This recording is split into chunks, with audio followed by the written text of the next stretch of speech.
Well, aloha. It's Friday. So this is Jamie with Jamie Barber Homes, and we're going to be back talking about selling your home. As a matter of fact, today we're going to be talking about, we talked last week about setting a price, and this week we're going to talk about staging, our next step in the process. Well, let's talk about real estate. It's still crazy out there. There's still very low inventory. The interest rates are low, um, and it's a hot market. Speaking of hot, here we are in Southern California, and it's hot. We've got forest fires going further north, and let's hope that those get put out, and that all of the workers on the line, all the firemen, and everyone that's working on the line gets taken care of and comes home safe. But in the meantime, like I said, housing market is still, if you're a seller, it's still a hot market. Matter of fact, I've got a home that's going to finish escrow, going to close escrow next week, and it was literally on the market for 4 days before we put it into escrow. Actually, 5 days. I lied. But that's just the way the market is right now. So let's talk about staging, or really how to make buyers fall in love with your house. So all the world's, as Shakespeare said, all the world's a stage, and that includes your house, which is going to be for sale. So staging entails either hiring an expert with a flair for interior design, or if you think that you've got a flair for interior design, you reimagine your living space and you give your house a makeover, with temporary decor furnishings, so it gets the oohs and ahs from buying masses. Great staging isn't an insurance policy. Remember that. There's no guarantee it will bring in more money when you sell your house, but it is one of the important marketing tools. It presents your house in a flattering light and helps you compete at a favorable price. Okay? Staging also leads to eye-catching listing photos, which are especially valuable given that most home buyers begin their search by scrolling through listings online. So here's what we're going to do. I just want you to know that, first of all, that staging really does help, like a lot. But you don't have to take my word for it. A recent survey from the National Association of Realtors revealed that 77% of buyers' agents said staging makes it easier for the buyer to visualize the property as their future home. It's like helping the buyer dream so they can achieve it, so you and your agent can make the sale. 39% of sales agents said staging a home greatly decreases the amount of time the house is on the market.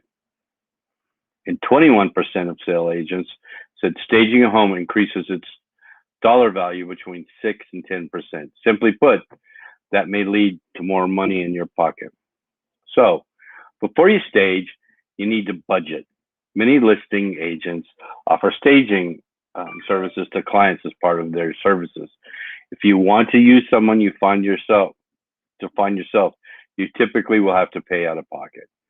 Staging costs vary depending on where you live and how many rooms you're staging. On average, home sellers pay between $300 and $1,300 for staging, according to Home Advisor.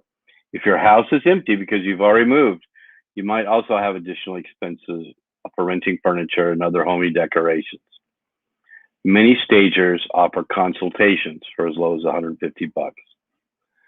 Using the advice you learned during the consultation, you can try to DIY stage. It may be your best option, if you're on a tight budget. Now, for best results, declutter. No buyer wants to walk into a messy house. So take time to clean and declutter your home. Organize everyday household items into crates and keep them out of sight. Stow away seasonal decorations. That means no Christmas in July. Make time for a whole house cleaning. Include carpet shampooing. Change the light bulbs. Make those final repairs. Maybe add a fresh coat of paint to any room that needs it. And clean out the closets because buyers are going to open that closet door. So you need to also remove personal items from view, such as family photos, artwork, religious keepsakes. The concern is not that the home buyers will be offended by you or your lifestyle. The goal is to neutralize the space and help the home buyers imagining themselves living there. So you don't want them to see someone else living in the house. You want them to imagine living in the house. That's one thing that I know for sure. And so clean out your closets. So where are you supposed to put this stuff? Well, if you don't have a discrete place to put things, consider getting a storage unit. Getting a small one just to put some of that stuff. Now, if you are going to hire a stager, make sure you ask questions. On how many days. These are the 10 questions you need to. On average, how many days was your staged home on the market last year? What price range do you typically work in? What style of homes do you usually stage? What formal training have you received? Do you have insurance? Can I see your portfolio? And one of the best ways to judge a stager's skills is to look at their work. Do you select the accessories, furniture, and paint for the homes you stage, or do you collaborate with other experts? So some stagers work independently, some other has collaboration with vendors. And what are your rates? Make sure you find out what they're going to charge you. Make sure that they're available in your time frame, and get referrals from past clients. Make sure those clients were happy. So I want to make sure you focus on the rooms that count the most. You don't have to stage the whole house, but you want to stage where it's going to make the biggest impression. Your living room, the master bedroom, and the kitchen. Okay? Keep in mind, you're not doing an HGTV makeover. You're trying, no putting fluffy towels in the bathroom.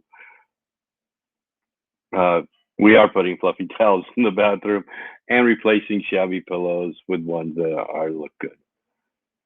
And by the way, don't forget to stage your yard. It's first impressions from the street that starts the whole process. All right. So if you've never had your yard professionally landscaped, you may, and now's the time to do it. Landscaped homes have a sales price advantage ranging from 5 to 12%. Okay. That would mean an extra, let's say 10%. Let's say you're selling your home for $660,000. That's an extra $60,000. Plant blooming flowers, and fresh greenery, even if it's winter. If you can add a little colorful winter blooms, that'll help. Make sure the grass is mowed. Reseed bare patches. Make sure you also wash your front windows. Power wash the siding and walkways. Repaint or stain porches and stairs as needed. Make sure house numbers are easy to see and visible. And make sure important outdoor features such as the front door, the porch, sidewalks, and paths are well lit. And even basic upgrades like laying fresh mulch, changing porch lights, or installing a new mailbox can help a buyer fall in love. And then they get to come inside and you're inside staged. What an amazing. So next week, we'll go into how to throw an open house. So that was this week. We talked about staging. I know I got a little long-winded, but I'm I really think that making your house look the best that it can look will help you sell your house. All right. Well, that's Jamie from Jamie Barber Homes. That's me. And I just want to make sure that you guys have a great weekend. Stay safe, stay cool, and it's Aloha Friday. No work till Monday, unless you're a real estate agent, and then you gotta work the weekend. But all right, you guys have a great weekend. Again, this is Jamie from Jamie Barber Homes saying aloha. Have a good Friday, and if you're considering selling your house, give me a call.